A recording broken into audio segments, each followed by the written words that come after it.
Ok. Todo mundo vendo a apresentação aí? Tudo certinho?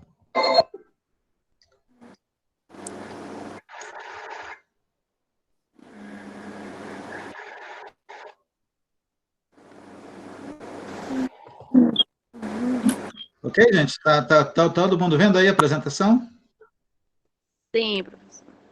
Tá? Então, muito bem. Vamos começar, então. A gente vai ver um pouco hoje sobre a administração de conflito, ética e responsabilidade profissional, certo? Então, vamos lá. Iniciando aí a apresentação, né?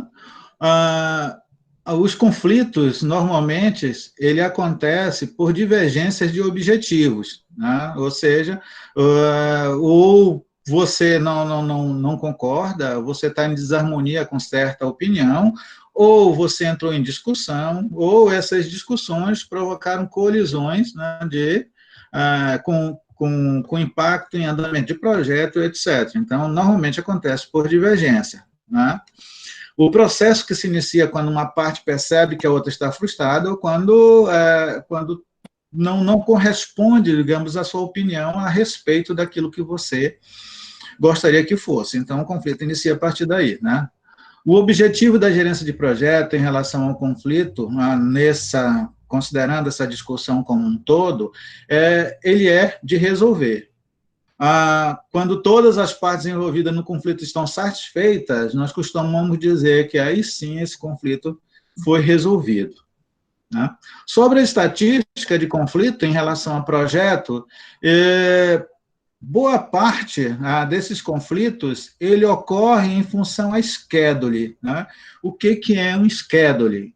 Schedule são divergências de calendário ou de cronograma, um calendário, um cronograma, são compromissos, na verdade. Você marca um compromisso com alguém e essa pessoa falta o compromisso ou dá desculpa de não ir para aquele compromisso, certo? Então, isso gera uma intensidade muito grande de discórdia. A pessoa pelo qual você marcou a reunião e não foi, fica descontente com esta situação.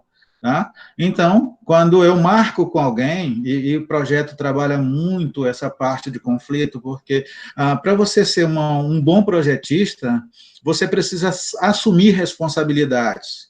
Tá? Quando você marcar com alguém, você tem que ir.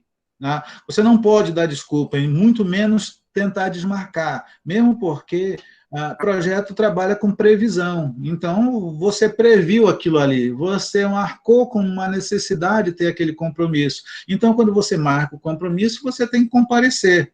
Né? Não importa mais a desculpa a partir de então. Né? Então, o schedule é justamente isso, é a sua capacidade que você tem de comparecer aos compromissos que você se dispôs a ir, certo? Depois desse, o mais alto grau de conflito ocorre por prioridades.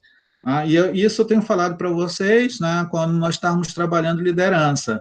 Prioridades, tudo aquilo que eu marco, tudo aquilo que eu digo que eu vou fazer, eu tenho que dar prioridade. A partir do momento em que eu marco uma reunião e não compareço a essa reunião, o que é que está acontecendo nesse caso? Está acontecendo que eu não dei prioridade para aquela atividade.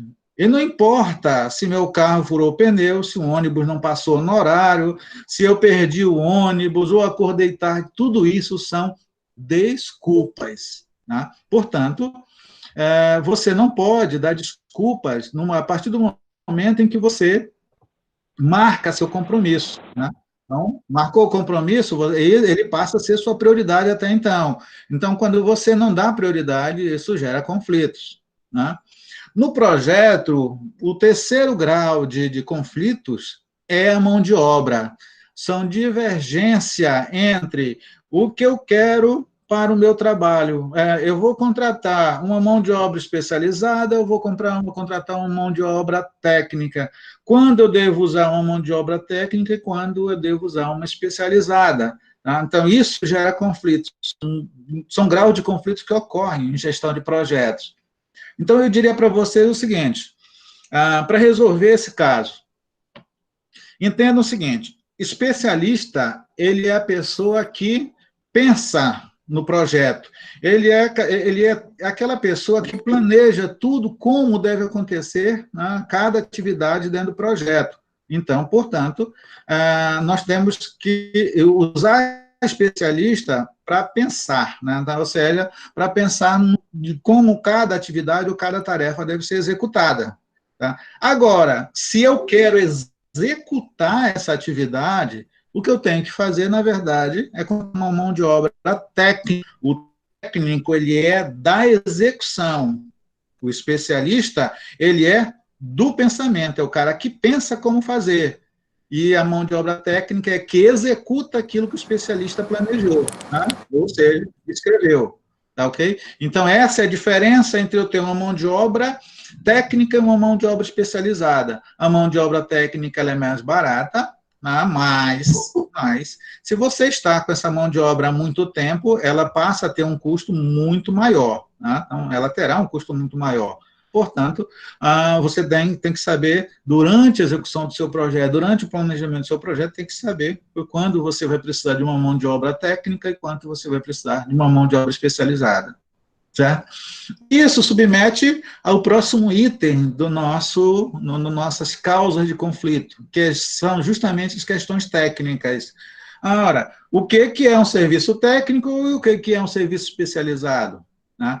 Para isso, submete a outra parte do nosso curso. Você precisa de uma consultoria. A consultoria vai dizer para vocês quais são as tarefas que são de cunho técnico e quais são as tarefas que são de cunho especializado.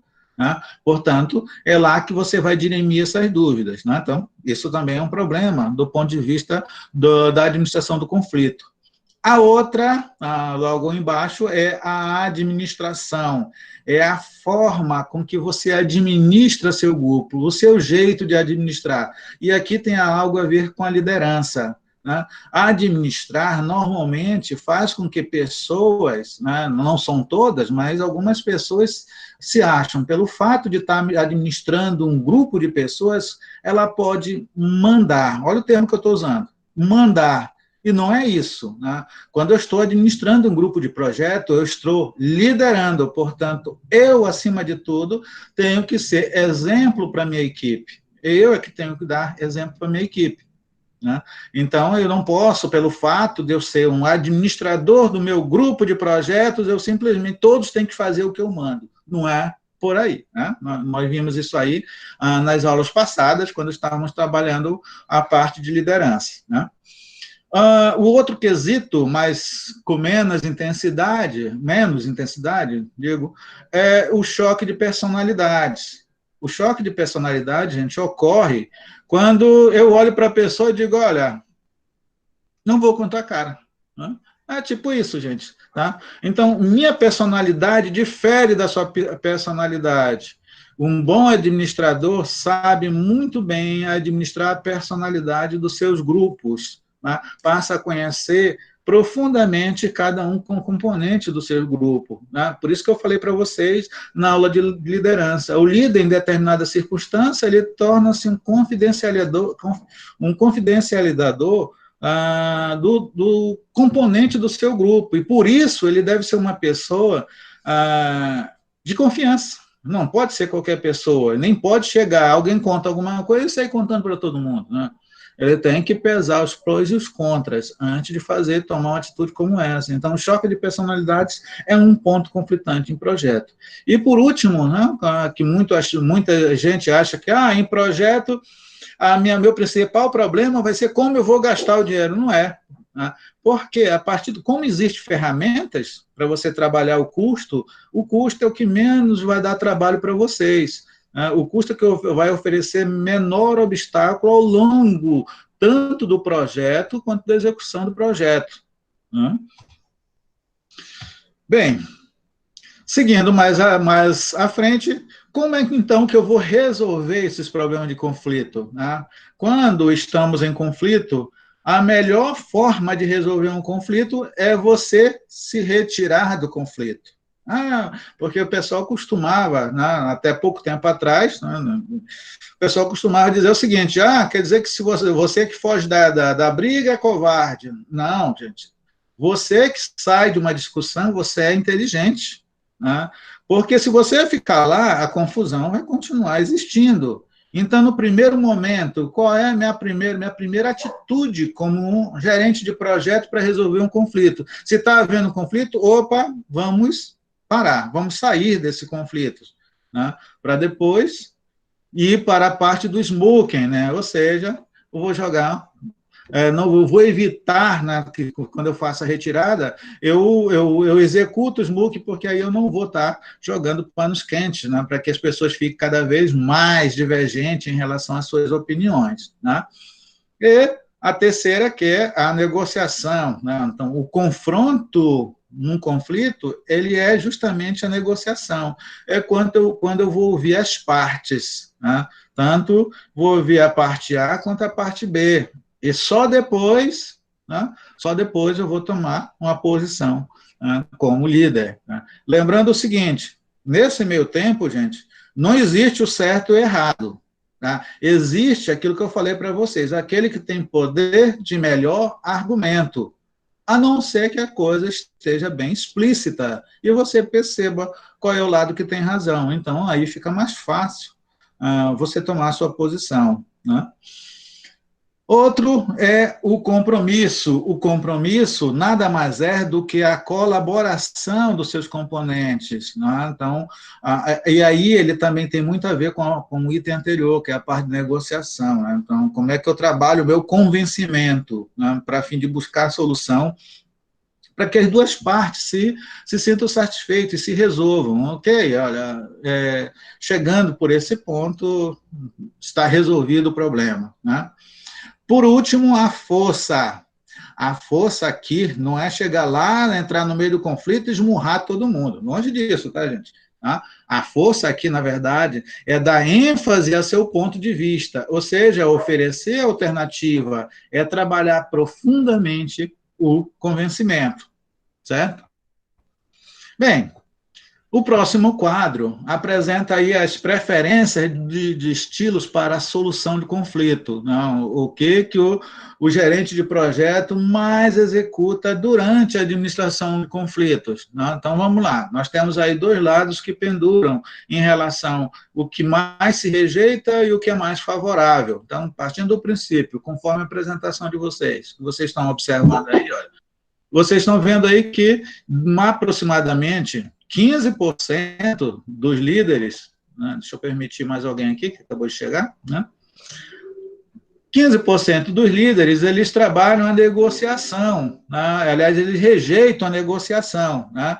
Enquanto mais de 65% dos líderes, eles trabalham como um item bem favorável, ou seja, a negociação é um item bem favorável. Então, o líder, ele é um cara que sabe conversar, portanto, ele vai sempre partir da premissa que negociar é a melhor solução. Né? Lembra que eu disse para vocês, olha, no grupo de projeto, eu preciso ter pessoas que são, digamos, pessoas que sempre vão concordar comigo, mas eu preciso escolher pelo menos um que vai discordar de tudo aquilo que eu penso.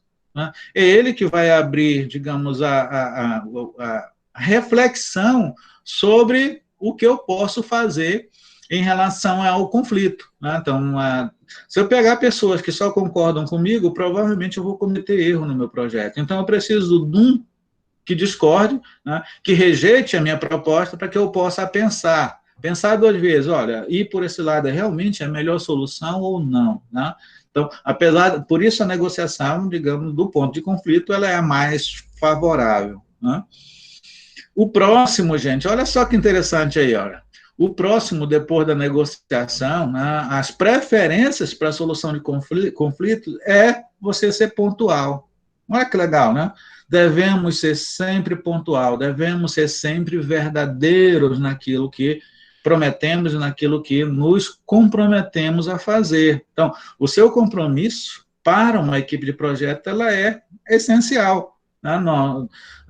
Em projeto, eu posso garantir para vocês, no mundo real, em projetos, não se aceita desculpas. Né? Não se pode dar desculpas.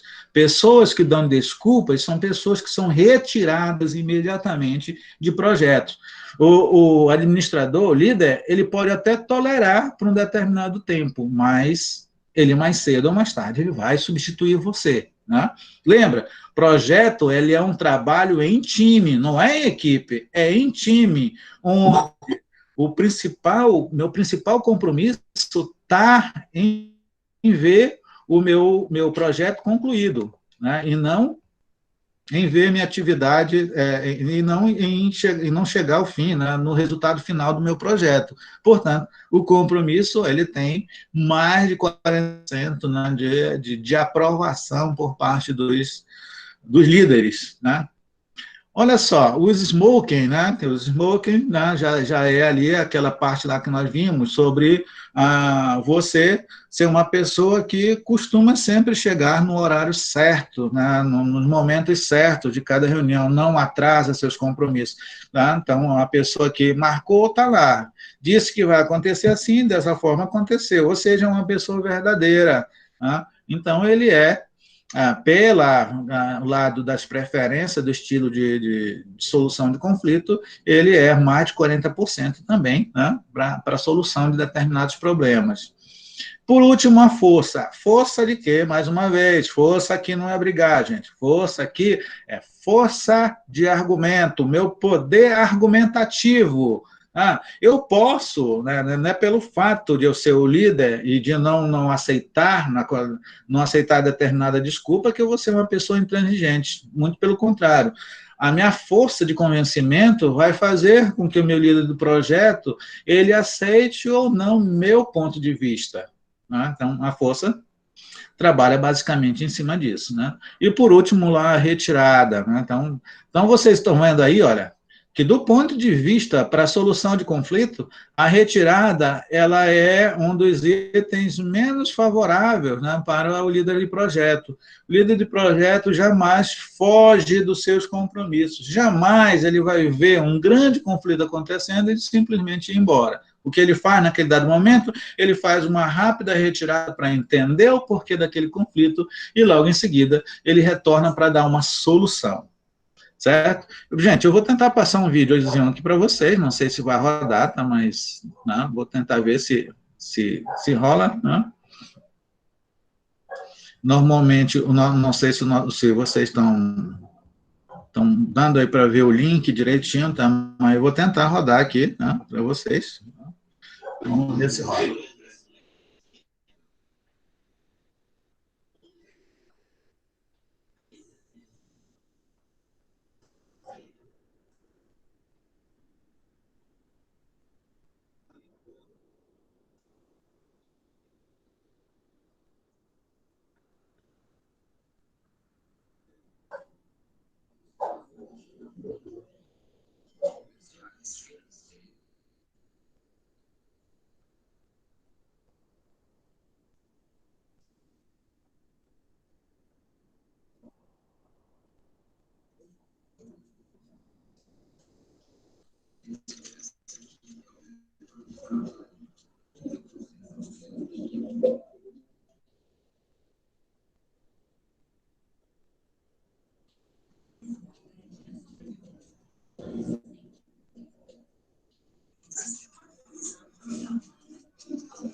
Tá dando de ver nada, por tá aparecendo.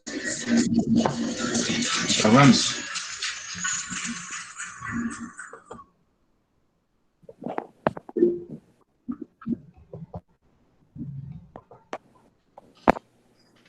Então, ok, eu vou fazer o seguinte, eu vou carregar esse vídeo lá no meu canal do YouTube, depois eu deixo um link lá para vocês, tá?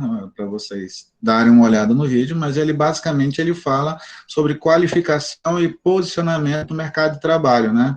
O mercado de trabalho, ele exige que você seja uma pessoa bem qualificada, portanto, você tem que estar qualificado para estar presente no mercado. Então, ele trabalha muito esse lado aí, né? Então, basicamente, o que nós temos estudado nesses últimos dias, em relação ao que vocês viram, tanto da parte de liderança, né, quanto das características, né, dos fundamentos do que é projeto. Tá ok, gente? Eu vou encerrar a gravação aqui, mas nós vamos continuar. Só um pouquinho. Essa aula eu vou disponibilizar lá no canal, deixar um link para vocês lá no Google Class. Né? Só um pouquinho que eu vou parar a gravação.